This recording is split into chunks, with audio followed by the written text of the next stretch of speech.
E aí galera, aqui fala com vocês, é o Lúcio do seu narrador para mais um vídeo. Eu já vou começar essa análise falando que, me desculpa se você recebeu spoiler do título quanto da thumb desse vídeo, tá? Porque realmente, depois de todas as emoções que eu senti nesse episódio, não dava para escolher outra coisa para colocar aí na thumb e outra coisa no título. E lembrando que eu já disse, meus vídeos vão ser sempre postados na sexta, depois que a campanha do Selbit já foi postado. Eu nem tenho certeza se eu vou postar isso na sexta, porque é algo tão bombástico assim que pode ser que eu deixe pro sábado pra todo mundo que tinha pra assistir a mesa já tenha assistido e que não receba spoiler, tá? Mas caso eu tire spoiler, foi mal, tá, gente? A gente precisa fazer algumas coisas desse tipo no YouTube. Mas vamos lá, antes de começar a análise, como sempre, não me xingue aí nos comentários e nem disturbe as palavras que eu disse, tá? Porque senão eu vou só te ignorar. Então vamos fazer aqui uma conversa respeitosa. Se você discorda de algum comentário que eu fiz, discorde com respeito, ok? Mas dessa vez vamos pegar, já perder muito tempo porque foi altas emoções nesse episódio.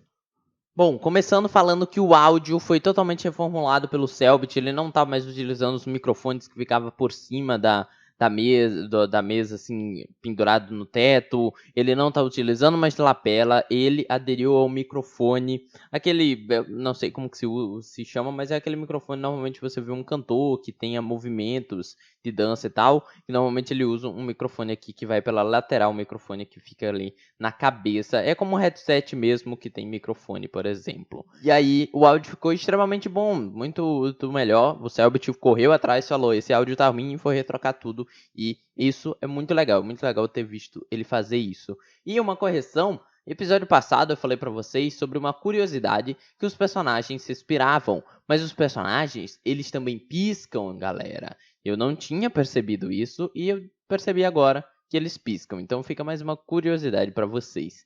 Agora vamos falar sobre a história antes de partir pro boss e antes de partir para os personagens novos também. A gente agora estava com uma sessão diferente, uma sessão que a gente começa vendo a equipe Kia, a equipe do mal desse RPG, e a história inicial praticamente é um complemento ao episódio 1, contando o que aconteceu antes dos jogadores entrarem na mansão Leone. Então, praticamente a gente vê os personagens lutando contra a família Leone, contra personagens importantes. O Selbit fez uma luta de NPC que foi interessante, que os NPCs se matavam enquanto eles lutavam, e aí não precisava ficar cuidando de matar pequenos NPCs que não valiam de muita coisa uma luta. Depois deles lutarem com esses NPCs, que eu vou contar um pouco sobre eles já já, eles seguem, veem algumas coisas no computador, exploram parte da mansão, conversam com a chefe da Corleone, que no ato se suicida de certa forma, né? Ela tira agulhas que acerta todo mundo, e inclusive ela ativa um mecanismo que faz isso, e ela morre, ela convulsiona e tal. Mas a história praticamente é isso. Depois eles abrem a porta, vão lá embaixo no cofre. E aí, no cofre, lá debaixo do local, eles têm uma luta contra o Boss 1 da sessão. E pegam os documentos da calamidade. Eu só não consegui entender se os documentos ficaram com o Kian ou se o Kian viu e deixou lá. Mas eu acho que o Kian pegou, tá? E aí, vamos falar um pouco mais sobre o que aconteceu com relação a personagens. Tem os personagens novos, já falo deles. Mas o Kian apareceu, ele tá diferente, ele tá mais forte. A gente também apareceu a garota dos Lex, que eu já esqueci o nome, que é interessante, ela já tinha sido mostrada na outra temporada. E o Kian, ele tá mais poderoso e é legal quando o Kian chega, todo mundo venera ele, mas o Kian, ele não trata a galera necessariamente como inferior até agora. Ele conversou com as pessoas, respondeu perguntas e falou que não pode interagir, né? Ele não pode interagir com relação a, tipo, matar pessoas ou lutar, usar seus poderes. Não entendi como exatamente, quais são as regras, mas ele falou que ele não pode mexer, manipular nessas coisas por causa de um acordo da máscara, ou porque senão a máscara pegaria ele, algo do tipo. E aí, o que acontece é falar agora sobre os personagens, tá? Depois a gente entra na cena emocionante dessa sessão. Novos personagens, agora os personagens vilões. Eu gostei de todos no primeiro episódio. porque a dinâmica do episódio foi diferente do que a sessão 0 lá, que desenvolveu os personagens do lado do Veríssimo. Eu vou tentar não chamar de lado do bem e do mal, porque em questão de bem e mal, parece até que a equipe Kian tá fazendo algo interessante que já eu chego a citar para vocês em minhas teorias, ok? Mas vamos lá, sobre os personagens novos. São 3 velhinhos, uma menina e um cara. Vamos lá para cada um deles. Lembrando que 2 deles são canibais, ainda mais por cima. Primeiro nós temos o Boris, que ele é feito pelo Malte. E eu já vou até falar rapidamente, eu não acompanho nenhum streamer, tá? Eu não acompanho streams. A única stream que eu vejo no mundo é a do Selbit. E mais nenhuma. Eu não assisto ninguém, então não conheço Calango, não conheço Gabi, não conheço Tris, não conheço Malte, não conheço Zero. O que eu sei do Zero e do Calango é o podcast dele.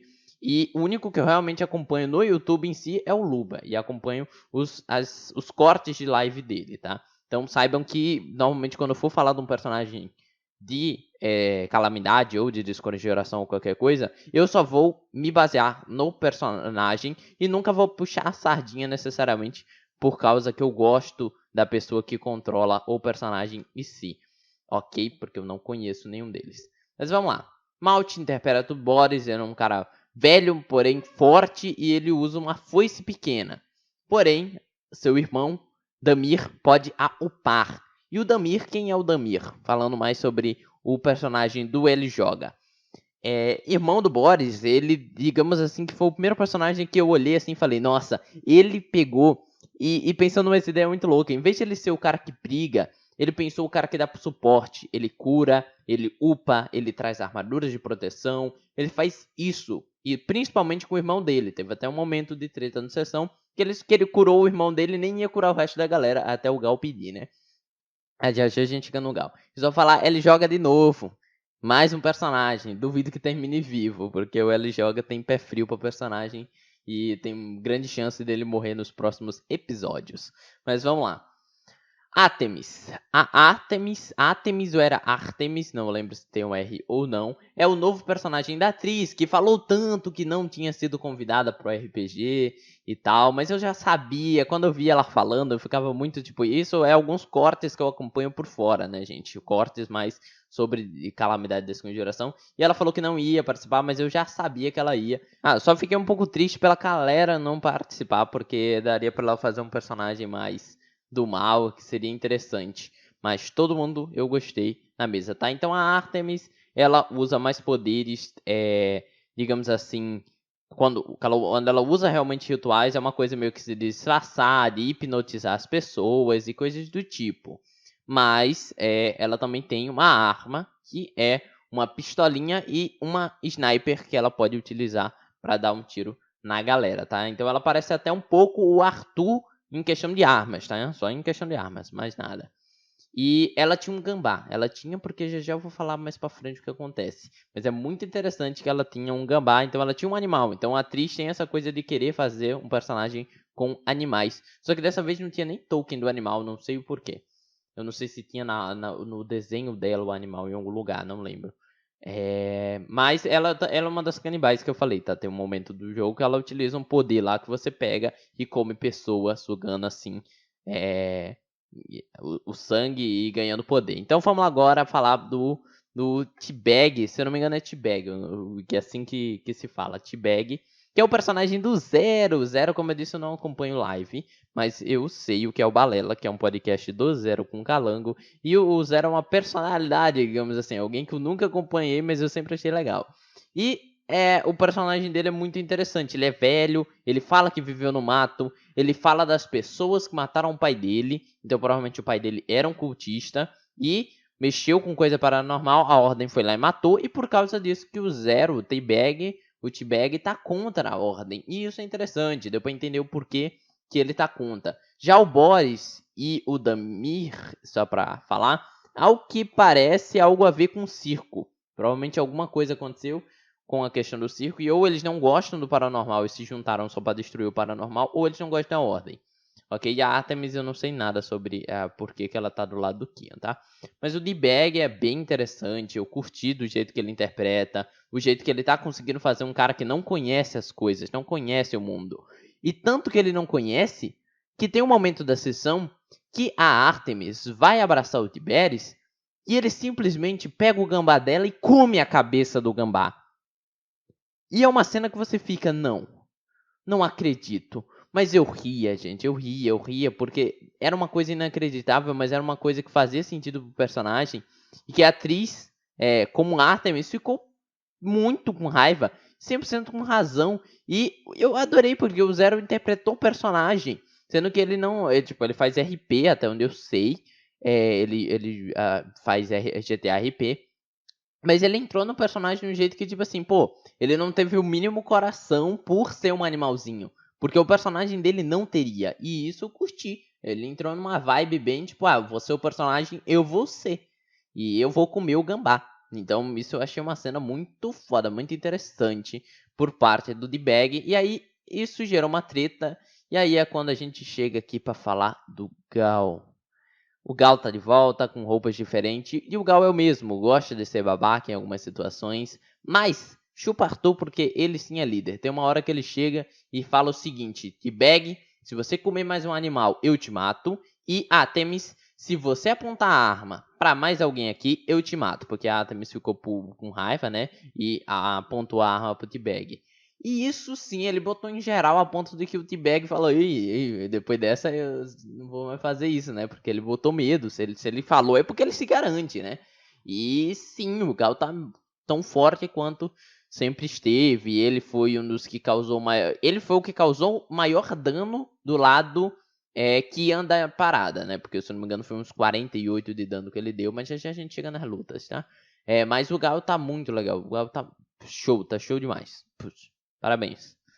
João, que logicamente que ele peca na questão do sistema. Quando começa a falar com o sistema, ele pergunta muita coisa porque ele não entende tudo. Mas em personagem, ele tá indo muito bem. Vamos falar um pouco das lutas que aconteceu durante a sessão. A primeira luta foi contra algumas pessoas da família Leone. Teve uma mulher que morreu sem fazer nada. Teve outra mulher que só conseguiu dar um ataque. Teve um cara que conseguiu, acho que, dar um tiro e morreu. E teve um cara gordão, né? Um cara fortão, grande, que conseguiu bater na cara do Gal enquanto o Gal sorria. E eles todos morreram que nem farinha. Tipo, não que farinha morra, né? Mas a minha questão é que você joga a farinha no ar e ela some de uma vez, né? Eles foram pulverizados, digamos assim. E eu achei muito interessante, porque eu sei que o Selvit parecia realmente estar puto de certa forma, porque ele não conseguiu mostrar nada sobre aqueles personagens. Então faz sentido ele ter ficado um pouco com raiva. Mas isso é uma coisa legal, que hoje em dia a gente não tem tanto isso, mas que eu espero muito nessa temporada ter, e parece que vai ter mesmo, que é o seguinte: as coisas são imprevisíveis. Às vezes os seus jogadores podem pegar o seu personagem que você criou de coração e esmagá-lo. Isso acontece e isso é algo que eu acho muito interessante. É tipo o que aconteceu, tipo a morte do Chris, a morte do personagem da Calera, a morte da Beatriz, que são as mortes que eu mais gosto, porque elas tinham opção e ela aconteceu pela luta. Não foi não foi uma questão meio que tipo de não tinha volta, não tinha como eles não morrerem, tá? Então são mortes que impactaram em mim numa coisa de tipo assim, às vezes acontece, cara. Às vezes você vai rolar no dado pra sobreviver e você morre, cara. Mas às vezes você vai ter três partes que você vai ficar meio que quase morto durante uma sessão e você vai passar nas três e o mestre vai ficar com raiva. Porque era, por exemplo, uma luta contra um grande vilão e algum de vocês deveria morrer. Às vezes isso acontece, tá, gente? Faz parte, é sentido e é isso que eu curti. Os personagens, eles tinham um design interessante, todos eles pareciam ter poderes interessantes, habilidades interessantes e todos eles morreram.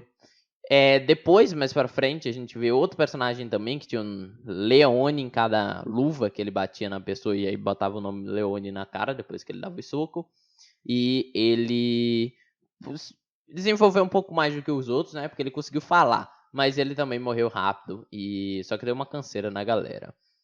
Vamos pro Boys 1, ok? Vamos lá. Boys 1. O pai da Karina. Ele foi legal, só que ele não falou nada. Eu acho que o Selbit pegou um pouco que ele não falou nada e teve algumas descrições de dano, que se eu não me engano foi a do Gal, que ele nem descreveu como que ele deu o ataque. E aí eu fiquei meio perdido numa parte, assim, que eu pensei que o Gal não tinha acertado ele. Mas Foi bonito, foi legal, mataram ele, ok? Foi uma luta interessante, mas não é o boss que me interessa aqui, ok? E depois só de matar ele que chega o Kian, tá? Mas aqui eu não tô pra contar a ordem da história. Mas antes de ir pro boss, eu só quero explicar o quão o Gal era forte, por exemplo. O Gal, ele deu 38 de dano, foi o dano máximo que ele deu. Não, nada, assim, os personagens dos outros do lado do Veríssimo já deram 60, mas ele deu 38 na sessão, mas de boa.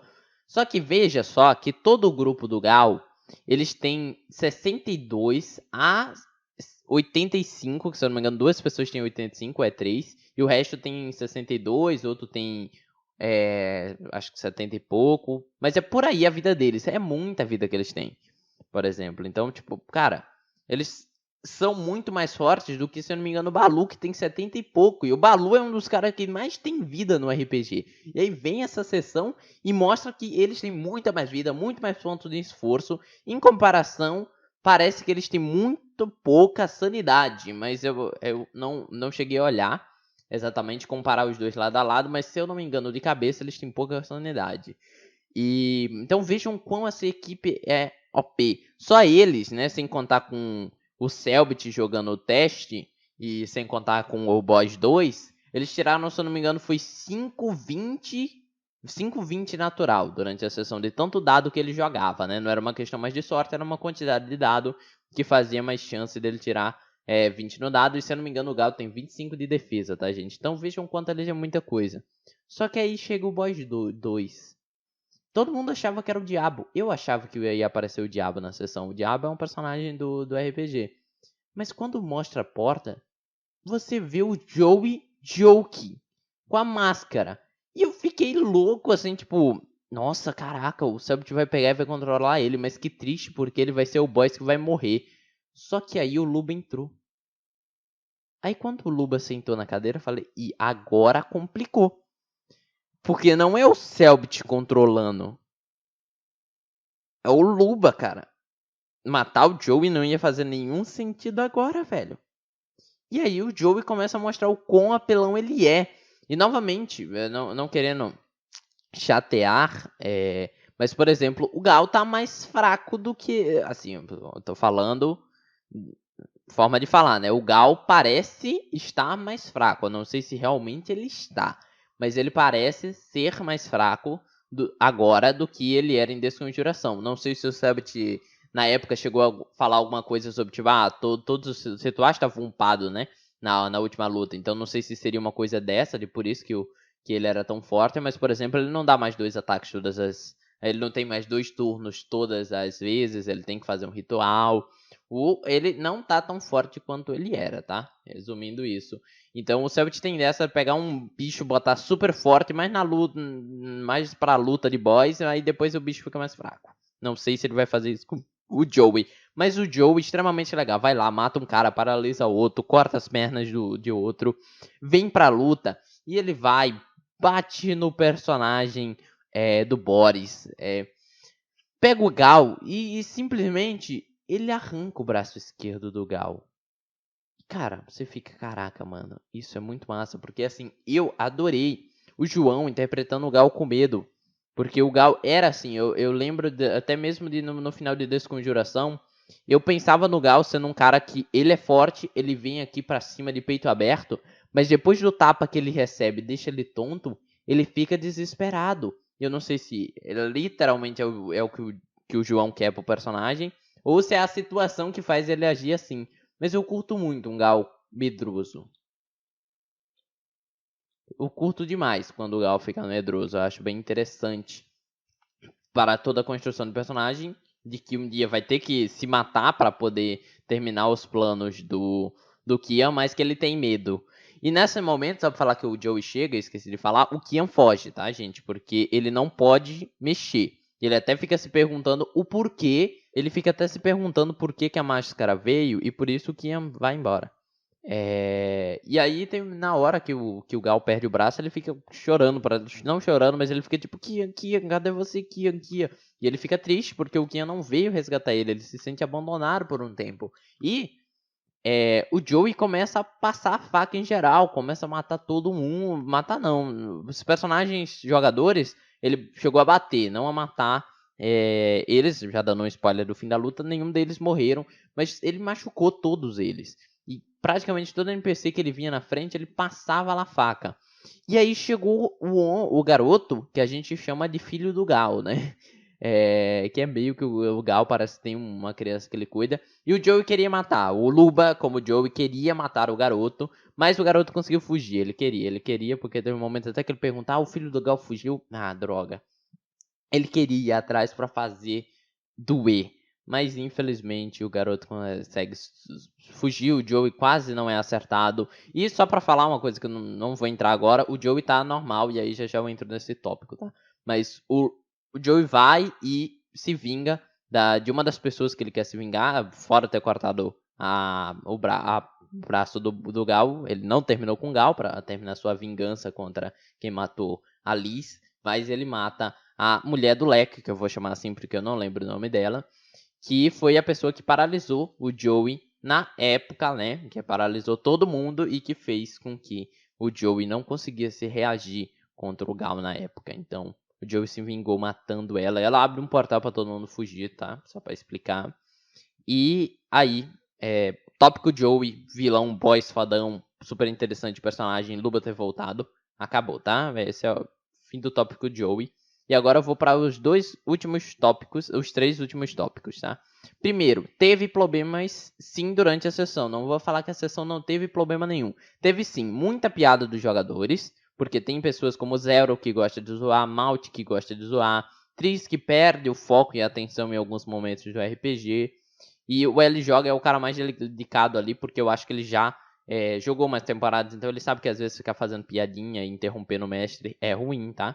Mas teve muitos erros de interrupção que eu curto, tá? Esses momentos, tá, gente? Eu curto. Mas como afinidade por eu ser mestre, eu sei que esses momentos é ruim pro mestre que quer passar algo sério, tá? A gente que tá narrando, a gente quer passar algo sério, e aí vem um jogador e zoa alguma coisa, faz piada, faz todo mundo se desconcentrar. Isso é ruim, tá, gente? Então, tá. Como pessoa assistindo, eu gosto dessas piadocas e dessas interrupções que surgem no meio, essa discussão.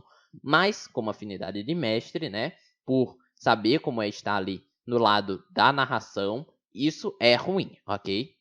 Então, é isso o tópico. Teve problema sim na sessão e eu acho que o maior problema é esse. Vamos lá. Tópico que ainda representa o Joey. O Selbit falou algo há sessões atrás, em cortes, em lives dele, é que o Joey não ia voltar. Não tem como tirar a máscara do Joey. Não, o Joey não vai voltar só de tirar a máscara, senhora. Vamos para a caminha, vamos. Mas o Joey tirou a máscara nessa sessão. Ele lembra, mas não lembra. Porque ele viu o Luciano e falou, Luciano? Ele não sabe que o Kian foi invocado. Parece que ele perdeu a memória por um tempo. E agora ele voltou a ser quem era antes. Mas o que existia não foi apagado. Ele só tem ali um apagamento durante o tempo que ele ficou utilizando a máscara. Então, não acreditem nas promessas do Selbit, digamos assim. Quando eu falo isso se todos os personagens morreram, não acreditem mais numa coisa que o Selbit disse várias vezes, que personagem não volta à vida. Pode ser sim que volte, tá? E aí eu vou entrar num tópico que eu acabei de pensar agora, que é personagens voltarão à vida? Sim, possivelmente vão. Porque o Galfai fala, nada disso vai ter acontecido. Diversas vezes ele fala isso pro Joey. Cara, o plano do Kian é acabar com o paranormal, só que de uma forma que o paranormal nunca tenha existido e não eliminando o paranormal que existe agora, tá? Eu acho que no final do RPG, as duas equipes vão se juntar contra o plano paranormal. O mundo paranormal, ok? Porque aí, se eles destruírem o paranormal, o Kian vai ter vivido uma vida sem ter sofrido no passado por tudo que aconteceu. O Joey nunca teria interagido com o paranormal, a Liz nunca teria interagido com o paranormal, a mãe da Liz teria viva, tudo isso estaria tudo ok. E aí eu penso que pode ser que o Selbit faça isso porque é o final perfeito, assim, o final de Rosas, né? O final onde nada dos maus aconteceram, eles não mataram as pessoas no Segredo na Floresta, no final, pessoas não foram mortas, pessoas não se expuseram ao paranormal, e pode ser que isso aconteça, tá? E caso isso aconteça, significa que pessoas podem se assustar sim. Então essa é a minha teoria atual sobre o universo de Desconjuração. E só para finalizar o vídeo, tá, gente? Eu curti uma coisa que parece que sim, esse RPG tem uma aleatoriedade muito mais forte do que qualquer outro.